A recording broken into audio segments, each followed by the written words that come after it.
Negara lain agresif meningkatkan sistem pertahanan di Spratly.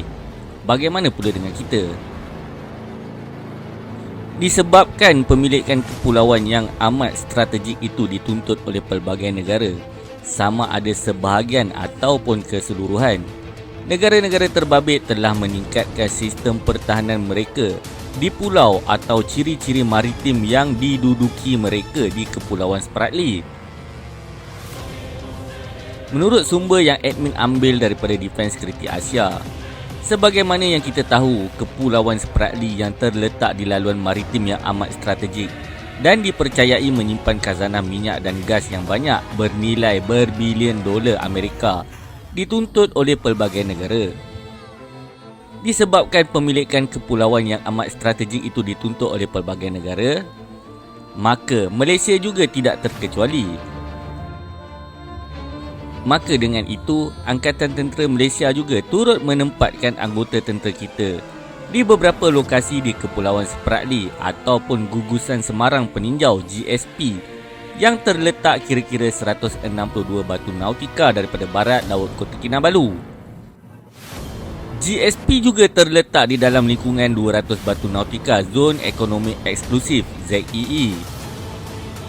Kerajaan telah mengisytiharkan terumbu ini terletak di dalam ZEE Malaysia pada 20 September 1979 selaras dengan keputusan Kabinet yang bermesyuarat pada 13 Julai 1979.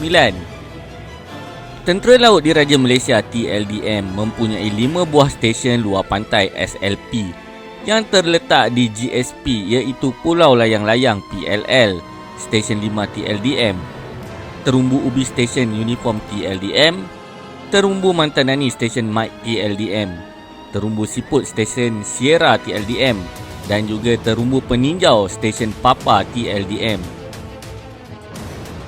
Hanya Stesen 5 TLDM sahaja mempunyai infrastruktur seperti bangunan penginapan beserta pejabat, hangar, menara kawalan, lapangan terbang yang mampu mendaratkan pesawat Hercules C-130, layang-layang Island Resort dan juga stesen penyelidikan Marine PLL. Selain Malaysia yang menempatkan anggota tenteranya di Kepulauan Spratly dan meningkatkan sistem pertahanannya untuk menangani ancaman daripada pihak tertentu, negara-negara lain yang menuntut pemilikan terhadap kepulauan strategik turut berbuat perkara yang sama. Malah, negara-negara lain terutamanya China dan Vietnam dilihat begitu agresif di dalam meningkatkan sistem pertahanan mereka di pulau dan ciri-ciri maritim yang diduduki oleh mereka di Kepulauan Spratly. Badan Bukan Kerajaan berpengkalan di Washington, Asia Maritime Transparency Initiative AMTI, di dalam satu laporan tahun lepas berkata, menerusi gambar-gambar yang dicerap oleh satelit mendapati bahawa Vietnam telah meningkatkan sistem pertahanan di terumbu-terumbu karang yang diduduki oleh mereka di Kepulauan Spratly. Usaha yang dilakukan oleh Hanoi menurut AMTI menunjukkan bahawa Hanoi sentiasa berusaha untuk memastikan terumbu karang yang didudukinya itu mampu bertahan daripada pengepungan atau serangan daripada pihak China. Selain itu, Vietnam juga dilihat mempertingkatkan kemampuannya di terumbu karang yang didudukinya di Spratly untuk menyerang kemudahan-kemudahan milik China. Di antara ciri-ciri maritim yang diduduki oleh tentera Vietnam di Kepulauan Spratly iaitu West Reef dan Pulau Sin Kowi dilihat paling banyak mengalami perubahan di dalam tempoh 2 tahun kebelakangan ini. AMTI berkata kira-kira 70 ekar daripada tanah di West Reef itu adalah hasil daripada usaha penambakan yang dilakukan oleh pihak Vietnam daripada tahun 2013 sehinggalah 2016. Di dalam tempoh 2 tahun, West Reef telah melihat banyak perubahan termasuk pembinaan kemudahan pertahanan pantai, bangunan pentadbiran, kubu-kubu dan menara yang dipercayai untuk menempatkan peralatan untuk perisikan dan juga komunikasi.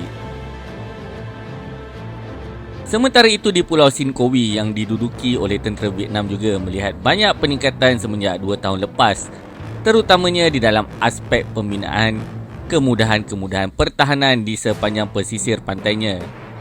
Kerja-kerja pembinaan telah bermula pada tahun 2019, tertumpu di kawasan seluas 26 ekar di atas tanah yang ditambak pada tahun 2013 dan 2016.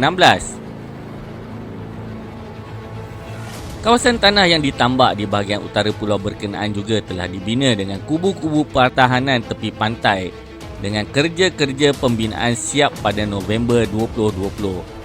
Selain itu, AMTI menerusi imej-imej satelit juga mendapati tanda-tanda bahawa Vietnam turut menempatkan sistem pertahanan udara dipercayai SA-3 Goa sebagaimana yang didapati di terumbu karang Pearson dan beberapa lokasi lain yang diduduki oleh negara itu di Kepulauan Spratly. Vietnam telah menempatkan sistem pertahanan udara secara meluas di ciri-ciri maritim yang didudukinya di Kepulauan Spratly. Pada tahun 2016, agensi berita antarabangsa Reuters pula melaporkan bahawa Vietnam telah menempatkan sistem pelancar roket berganda Extra buatan syarikat Elbit System daripada Israel di 5 buah ciri maritim yang didudukinya di Spratly. Dengan jarak 150 km, sistem pelancar roket Extra Vietnam itu mampu membedil pangkalan-pangkalan tentera China di Spratly. Sementara itu, bagi China pula, eksploitasi negara itu di Kepulauan Spratly dan Paracel sememangnya diketahui oleh seluruh dunia dengan penempatan anggota tentera serta pelbagai kelengkapan lain, termasuk pesawat tentera, kapal perang dan sistem pertahanan udara.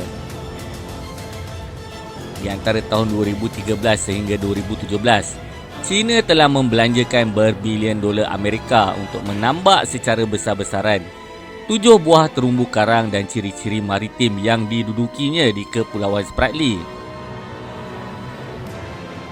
Hasilnya, ke-77 terumbu karang dan ciri-ciri maritim China itu kini menjadi pulau-pulau buatan manusia yang penting daripada segi ketenteraan di dalam usaha Beijing untuk menguasai keseluruhan Laut Cina Selatan.